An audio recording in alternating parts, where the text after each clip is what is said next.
एक बहुत ज्ञानी व्यक्ति था। वो अपनी पीठ पर ज्ञान का भंडार लाद कर चला करता था। सारी दुनिया उसकी जयकार करती थी। ज्ञानी अपने ज्ञान पर दम करता इतराता फिरता था। एक बार वो किसी पहाड़ी से गुजर रहा था। रास्ते में उसे भूख लग आई। उसने इधर-उधर देखा। कुछ दूरी पर एक बुढ़िया पत्थरों के पीछे अपने लिए रोटी पका रही थी। ज्ञानी व्यक्ति उसके पास पहुंचा और उसने उससे अनुरोध किया कि क्या वो उसे भी एक रोटी खिला सकती है। बुढ़िया ने कहा, जरूर। आदमी ने कहा कि लेकिन उसके पास देने को कुछ नहीं है। हाँ, ज्ञान है और वो चाहे तो उसे थोड़ा ज्ञान वो दे सकता है।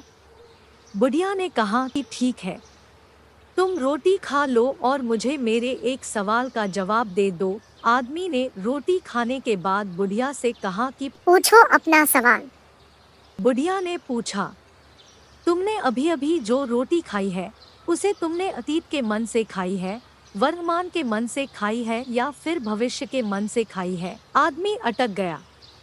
उसने अपनी पीठ से ज्ञान की बोरी उतारी और उसमें बुढ़िया के सवाल का जवाब तलाशने लगा।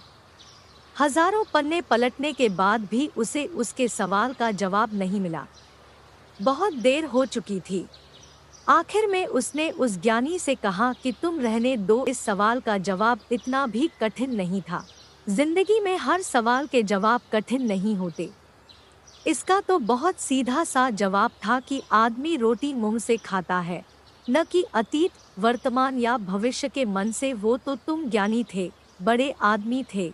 तुमने अपने ज्ञान के बूते खुद को गुरु बना लिया है, इसलिए हर सवाल के जवाब तुम पीठ पर लदे ज्ञान के बोझ में तलाशते हो।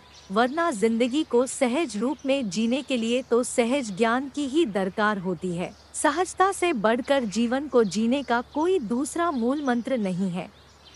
जो आदमी सहज होता है वो संतोषी होता है।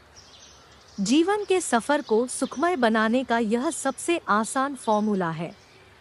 जो चीज जैसी है उसे उसी तरह स्वीकार करने की कोशिश करनी चाहिए। लोग भले कहें कि जो हम पाएंगे वही देंगे, लेकिन आप इसकी जगह यह सोचना कि जो आप दोगे वही पाओगे। जीवन में हर सवाल का जवाब ज्ञान की पीठ पर सवार नहीं होता।